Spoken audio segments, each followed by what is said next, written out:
Et donc ça reste dans les abysses du web, et ça peut encore être accessible via des moteurs de recherche. Et c'est pour ça qu'il est important de garder les dates. Quand vous trouvez une info, il faut garder la date à laquelle vous l'avez trouvée. Si jamais vous la perdez, vous avez sûrement un moyen, à partir de la date, de la retrouver. Ben, bien sûr, il y a des erreurs 404, mais on a vu dans des adresses internet, par exemple, page 14.html, on dit, ah, ça le plante la page. Vous faites un mémoire, j'ai mis ça dans le mémoire, puis le prof à l'oral, il me dit, votre page, je n'ai pas réussi à y accéder, je voulais vous poser une question là-dessus, il y avait quoi dedans? Ah, moi, je n'ai pas vérifié les liens. Aujourd'hui, il y a une possibilité de vérifier les liens, s'ils sont classés ou pas. Et bien, il y a des personnes, quand ils font de la recherche, ils disent, tiens, le 14 ne marche plus, le site existait, pourtant, je vais m'amuser à taper 13. Ah, ça plante encore, je vais m'amuser à taper 12. Et ils descendent les pages, et au bout d'un moment, ils tombent sur la page 09.html.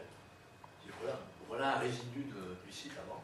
Et à partir de là, ils vont réinjecter le contenu de la page pour retomber sur autre chose dans un autre moteur de recherche. Voilà un peu le travail qu'on peut faire. Mais quand vous dites ça à quelqu'un qui n'est pas spécialiste, il vous dit, il faut faire tout ça. Tous les outils que vous avez donnés, M. Pat, il faut aller les voir tous. Mais non. À chaque demande correspond une démarche identique, mais des outils différents. Un protocole comme lui cousin fait le protocole pour Internet. Alors lui, en étant ingénieur. Lui, il avait fait ce protocole entre deux machines. C'est ça. Mais par contre, il disait que, comme on est tagué, on a commencé à être tagué sur les réseaux, etc., on va vers une société taguée. Et cette société taguée, il faudra demander. Alors, je vous rappelle que quand vous êtes dans le 2.0, on va voir le 1 au 5.0. Donc le 1.0, c'est l'ensemble des pages, on va en parler après. Là, vous verrez que dans le 2.0, on a le droit à l'oubli. Commission nationale informatique et liberté, vous pouvez demander, pour certaines personnes, demander à ce qu'on enlève la CNIL. On va vous demander, on va vous dire, tiens, vous voulez enlever ces informations qui me nuisent, il faudrait qu'on les enlève. Et donc, on verra plus loin qu'il y a une autre forme de droit pour d'autres modèles du web. On verra ça après. Donc là, quand il disait Internet était créé, qu'est-ce que c'était vous, Internet? Donc on n'y a pas pensé. Aujourd'hui, on paye un peu les pots cassés de tout ça et on ne sait pas comment on va faire. Comment on s'aperçoit, c'est ce que je voulais vous dire tout à l'heure, c'est que par exemple quand Barack Obama a quitté la Maison Blanche, le soir même, il n'y avait plus rien sur la cote dans les serveurs, tout avait été enlevé. C'est pas lui qui l'avait enlevé, c'est le président avait demandé à ce qu'on enlève pour que, allez, on recommence, c'est moi qui arrive, donc on fait tout le... Et on s'est aperçu qu'en fin de compte, déjà des personnes avaient pensé à tout recopier. Donc ils ont tout recopié sur des serveurs, ce qui fait que l'information ne se perd jamais. Donc maintenant, je veux dire, l'information n'existe plus, mais elle est encore stockée quelque part. Et on verra que c'est un genre d'internet réservoir. Et les journalistes aujourd'hui savent le faire pour le garder. Quand ils vont avoir une information sur quelque chose, si l'information est enlevée, ils vont capter l'information avant. C'est exactement pareil, vous êtes sur le journal Le Monde, vous avez un article sur la criminologie, ça vous intéresse, puis vous dites, bah là on est en cours, j'ai pas le temps, j'ai demain. Vous avez demain, vous n'êtes pas abonné au Monde, on vous dit c'est 1 € l'article. On vous demande de payer. Alors que quand vous avez l'information à 15 h quand le journal Le Monde sort, il faut la capter tout de suite, la prendre dans sa totalité, pour pouvoir avoir l'article complet. C'est ce que je dis aux étudiants, ils me disent, monsieur Pat, nous on n'a pas... Faites une veille automatisée, et puis dès que vous l'avez, vous savez que c'est un journal qui est payant, vous prenez l'info, vous la recopiez dans un brouillon Word, puis après vous allez l'analyser. Moi j'ai tous les jours à peu près 5 ou 6 pages, voire plus, à imprimer, qui sont les alertes qui correspondent dans le journal Le Monde à des sujets qui m'intéressent. Je ne vais pas lire Le Monde en entier. Je vais prendre des informations et je vais les imprimer pour les analyser, mais je les ai en entier. Et je ne suis pas obligé d'être abonné au Monde. Par contre, demain matin, je vais aller faire ma recherche. Et donc, quelquefois, comment retrouver l'information? Désolé, quand c'est cassé, vous devez payer. Donc, il y en a qui stockent des informations comme ça et qui vont réinjecter, qui vont stocker ça sur des serveurs dont on appelle le cloud computing. Et le cloud computing, informatique en nuage, c'est la possibilité de stocker vos données sur des espaces en disant je n'ai plus assez d'espace. Alors on va voir à quoi ça sert tout ça, parce que dans le 1.0, il est important de comprendre qu'on fait ça depuis longtemps. On stocke des données, il n'y a pas que le cloud computing, c'est comme le big data. on vous parle de big data, mégadonnées, métadonnées. Métadonnées, ce sont les données générées par nos données.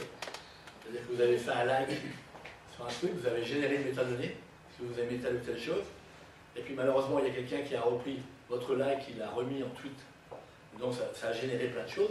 Et ça, on va s'apercevoir que dans le big data n'est pas quelque chose qui est nouveau en soi. C'est quelque chose qui existait avec le data mining, qui était l'analyse des données en masse.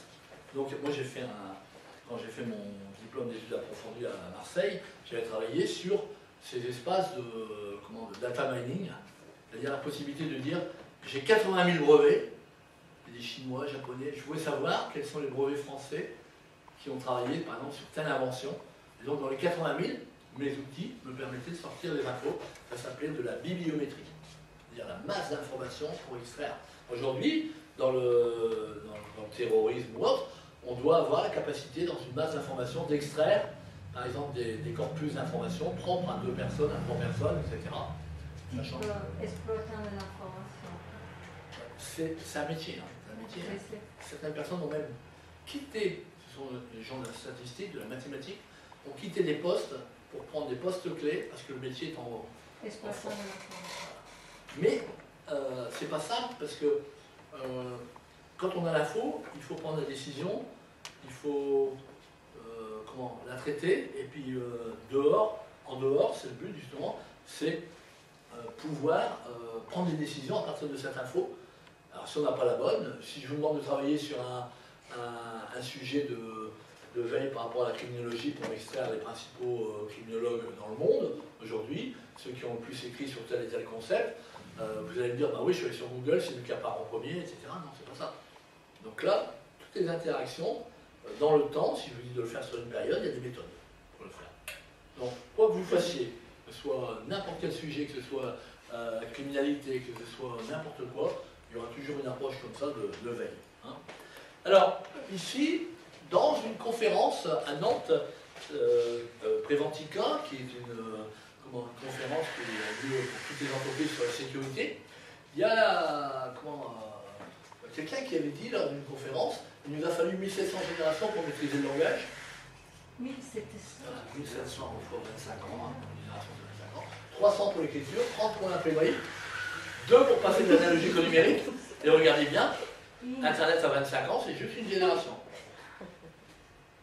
J'aime bien reprendre ça parce que c'est expliqué. On passe d'un temps à l'autre. Hein. Et là, moi, dernièrement, j'ai rajouté là quelque chose en disant, mais bientôt, maintenant, même pas une décennie, je dirais même pas 5 ans, pour s'adapter à la société disruptive. Société en pleine disruption. La disruption, c'est l'incapacité de s'adapter à ce qui se passe. C'est-à-dire que moi, si je ne suis pas je ne fais pas une veille sur les nouvelles formes, nouveaux modes opératoires en criminalité numérique, en cybercriminalité, et ben, je suis en pleine disruption, c'est-à-dire que je suis incapable de m'adapter au fur et à mesure aux informations. Et comme je suis incapable de m'adapter, et ben, au bout d'un moment, je vais être complètement dépassé. Et donc la disruption, il y a un ouvrage allez voir sur Internet, c'est en pleine disruption pour ne pas devenir fou. Le nom de l'auteur m'échappe, mais il est très intéressant parce qu'il vous donne des domaines dans lesquels, en fin de compte, il va falloir s'adapter à cette disruption.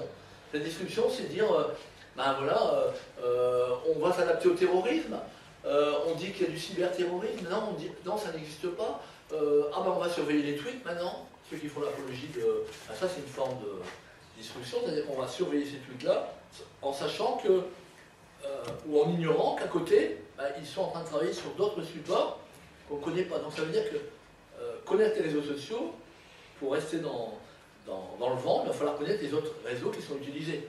Donc il y a toujours cette veille qui est faite.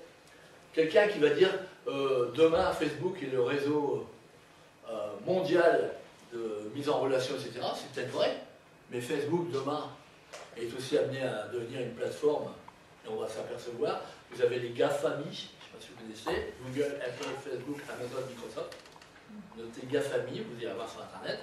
Les GAFAMI, ce sont les grosses sociétés qui aujourd'hui sont en train de se créer une massification de données pour tirer des profils de nous-mêmes. Est-ce qu'ils sont capables GAFAMI, alors Google, Apple, Facebook, Amazon, Microsoft, d'accord? Ils sont capables de dire, bah, tiens... D'exploiter pour tirer des profils et les divulguer après, les exploiter selon leur directive. Voilà, et puis, ils ont envie de faire. même s'ils ne sont pas d'accord entre eux, C'est ils ça. vont arriver à un moment donné, c'est ce qu'on appelle les plateformes, ils vont arriver à faire une plateforme qui permettra de dire, ben voilà, on est capable de dire ici dans la salle, vous êtes tous ici intéressés par des bouquins sur Amazon, sur la criminologie, et donc dès qu'il y en aura un, vous ferez partie d'un corpus de prospects, et c'est tout. On sait par rapport à ce que vous aurez tapé dans différents moteurs de recherche, etc., que vous intéressez à cela. Et qu'après vous intéressez aussi à des voyages. Enfin, ça, c'est l'ADN numérique, votre ADN numérique, ils l'ont. ADN. L'ADN numérique. Alors, si par exemple, vous mettez sur un site, cette paire de chaussures ne me convient pas et je vous conseille de ne pas l'acheter parce qu'on a mal au dos, elle a été mal vendue, elle n'est pas adaptée à telle ou telle personne, ce commentaire restera sur Internet. Il va servir à quoi? Mais il va servir au magasin, justement, pour aider à parfaire leur mode de marketing. Parce que le client qui arrive et qui dit je voudrais cette paire de chaussures là qui est en déstockage, ok, elle est à 40%, mais vous pourriez la faire à 60%. Pourquoi? Il y a un problème, vous n'êtes pas allé sur Internet, vous n'êtes pas allé voir que ceux qui font plus de 80 kg, qui l'ont acheté, etc., c'est une chaussure qui est faite pour une personne en dessous de 70 kg. Donc tout le monde a un problème de dos, et puis le vendeur il va débarquer, il va dire c'est pas pour ça qu'on l'a mis en déstockage. Donc celui qui achète, il se renseigne avant et il arrive avec un argumentaire complètement différent. Ça veut dire que quand vous mettez sur Amazon que le bouquin est nul, que c'est pas la peine de le lire et que vous ne le recommandez pas, tous ces commentaires-là restent là. D'ailleurs, on vous a peut-être demandé déjà de le faire sur certains sites, quand vous allez dans un Airbnb ou dans un gîte que vous louez, on vous dit dites-nous un peu ce que vous en pensez. Et là, vous acceptez, ok, eh bien votre commentaire a été publié sur la base. Donc il y en a qui vont se défouler en disant n'importe quoi parce qu'on n'aura pas accepté tel ou tel chose. Par contre, il y en a qui vont dire la vérité, on ne sait pas, on ne sait pas. Et vous allez là-dedans, vous faites partie des gens qui vont aller voir les avis. Vous allez dire, mais mince, tout compte fait, j'y vais pas, je comprends plus rien. Est-ce que je dois aller là-dedans ou pas? Alors, ça, c'est décrypter l'information. Donc, dans cette société disruptive, là, c'est comprendre la disruption, on risque de devenir fou. C'est ça l'ouvrage.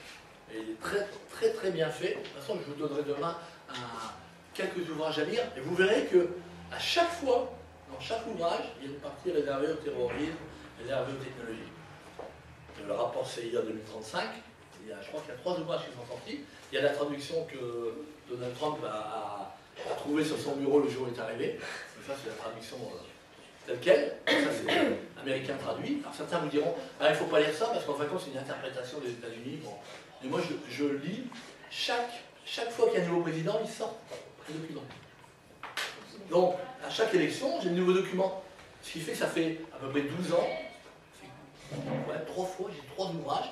Et quand je regarde bien ce qui se passe dans les 3 ouvrages, ce qu'il disait dans le premier, c'est bien passé en grande partie dans le deuxième et dans le troisième. Ce qui fait qu'après, ça me donne des tendances. Alors après, quand vous achetez le deuxième ouvrage, on peut vous dire, ce deuxième ouvrage, c'est déjà une interprétation à la française du rapport que la CIA. Qui croire là-dedans? Généralement, c'est du mal. Alors, ça voudrait dire qu'il faudrait faire l'analyse de tout ça. Ça, c'est comment ne pas sortir de la disruption.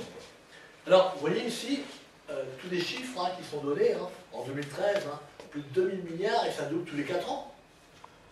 2000 milliards de gigaoctets. Ça, c'est toutes les pérégrinations qu'on a pu avoir sur Internet.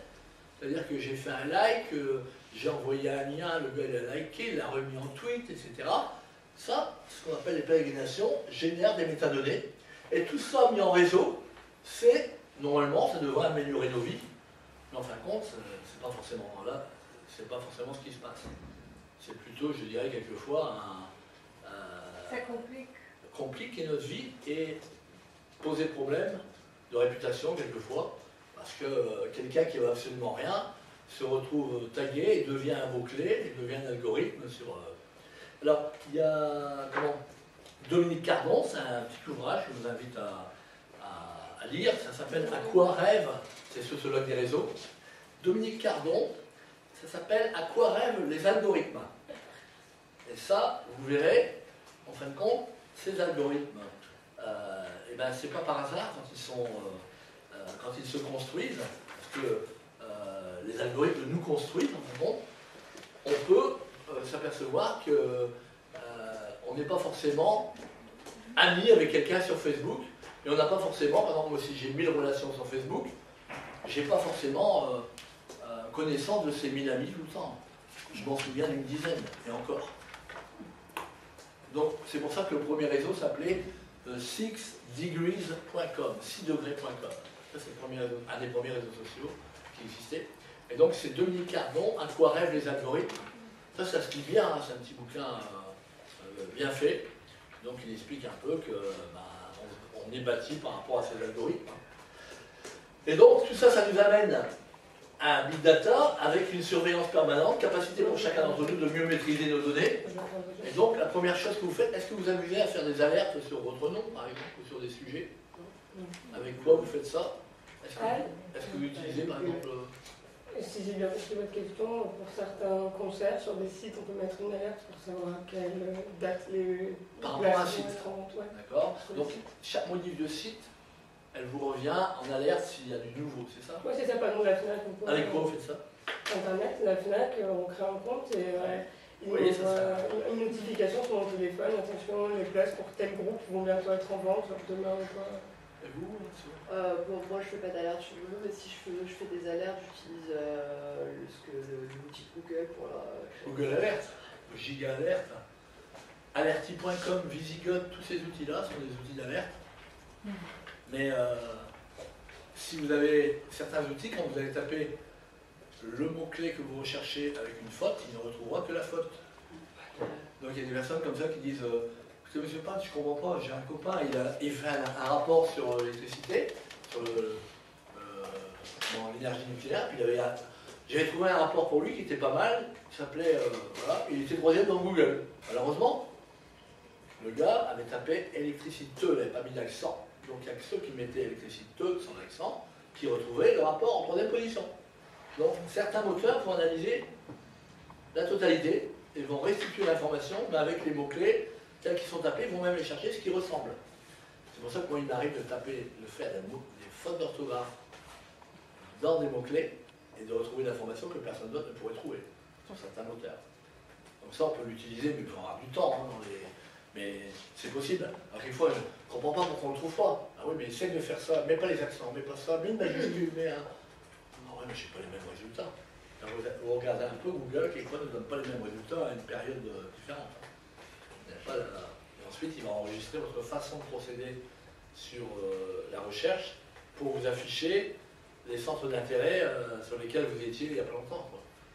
Et donc, c'est comme ça que vous avez dans Gmail, par exemple, je recherche un vol Lille-Marrakech, puis dans Gmail, à côté, c'est les vols pas chers Lille-Marrakech, 400 €, 300 €. Enfin, quand vous dites, il voit ce qu'on est en train de taper, là, et c'est ça, c'est une analyse qui peut se faire. Donc, ça va nous demander de maîtriser nos données, et maîtriser nos données, il faut savoir le faire. Donc, je vous donne des sites comme Giga Alert, je vous donne des sites comme Google Alert, je vous donne des sites comme alerti.com, mention.com. Tout ça, demain, vous pourrez lancer des alertes par rapport à tous vos sujets. Parce que le but aussi, c'est que quand on a défini le terrorisme, le cyberterrorisme, etc., c'est de pouvoir investiguer et savoir comment rechercher. C'est pas... Si vous maîtrisez Google impeccable, je veux bien, mais moi j'avais à un moment donné perdu mon mémoire de 190 pages et je ne l'avais plus sur Google forcément en entier. Donc c'était un PDF que je voulais récupérer, j'avais pas envie de tout retaper. Et qu'est-ce qui s'est passé? En allant sur un site qui va un peu plus dans le web invisible, qui va scruter des pages non indexées par les moteurs de recherche traditionnels, je suis retombé sur mon document. Je suis même retombé sur une présentation PowerPoint que j'avais faite en 99. Vous voyez un peu? Et à partir de là, ah oui, ça veut dire que ces pages, il y a quelqu'un à un moment donné qui l'avait stocké quelque part. Donc il y a des gens qui font, comme je disais tout à l'heure, un peu l'internet réservoir, c'est-à-dire qu'ils vont... alors c'est pour ça quand on fait des rapports, souvent de veille, je demande à la personne, mettez les dates, quand vous avez trouvé le document, mettez la date à laquelle vous avez trouvé le document. Et vous mettez ces dates auxquelles vous avez trouvé le document, vous les mettez à côté. Lors de la soutenance ou autre, avant de rendre votre document final, vous devez aller analyser si tous les liens ne sont pas cassés. Et il existe des moteurs de recherche pour voir les liens qui sont cassés en erreur 404. Imaginez, vous faites un mémoire, une soutenance de mémoire, on vous dit, parlez-moi du document qui évoque telle problématique, pour voir si vous connaissez. Et puis derrière, écoutez, nous on n'a pas pu le voir, parce qu'il est en erreur sur le... Ah bon? Donc il existe des moyens de surveiller ça. Donc quand on met une page, par exemple, il y a des outils qui permettent de dire, je mets une page qui me paraît bizarre, je veux suivre la moindre modification, ça s'appelle watchzpage.com, observez cette page, je vais mettre ma page avec le long lien dedans, et dès qu'il y aura un changement sur la page, je serai informé du changement sur la page. Alors ça peut être par exemple quelqu'un qui compare des prix entre deux sociétés, pour voir qui a augmenté ses prix, etc. Ça peut être quelqu'un qui surveille l'évolution d'une discussion ou d'un document qui est en train de se construire. D'accord? On verra qu'il y a des espaces comme ça. Je ne sais pas si vous connaissez des espaces wiki, des espaces collaboratifs où on peut écrire ensemble un document. C'est-à-dire que j'écris en bleu, vous écrivez en noir, on corrige l'orthographe en rouge et la grammaire en vert. Puis à la fin, on valide, on peut écrire un bouquin comme ça ensemble. Et on est à 10, 15, 12 à écrire le bouquin entre nous. Voilà. Ici, c'est terminé ça. Voilà, il revient. Alors ici, pour vous montrer un peu les informations, c'est quand vous allez sur ce site-là, ça vous donne en temps réel l'Internet, quand vous le faites tourner, avec toutes les connexions qui ont lieu sur ces différents réseaux. Donc, Netflix, Instagram. Alors, dites-vous bien que Instagram, Snapchat, WhatsApp, tous ces espaces-là sont des espaces qui ne sont pas éphémères. Hein. Que tout est stocké quand même, on regarde. Ce qui se passe dessus, on regarde. Surtout en ce moment ou autre. On peut pas dire. Là, j'avais quand même une personne derrière moi qui me disait, monsieur, moi j'ai fait une photo un peu osée, une adolescente un peu osée sur Internet, vous pensez qu'elle est gardée, qu'elle n'est pas gardée là?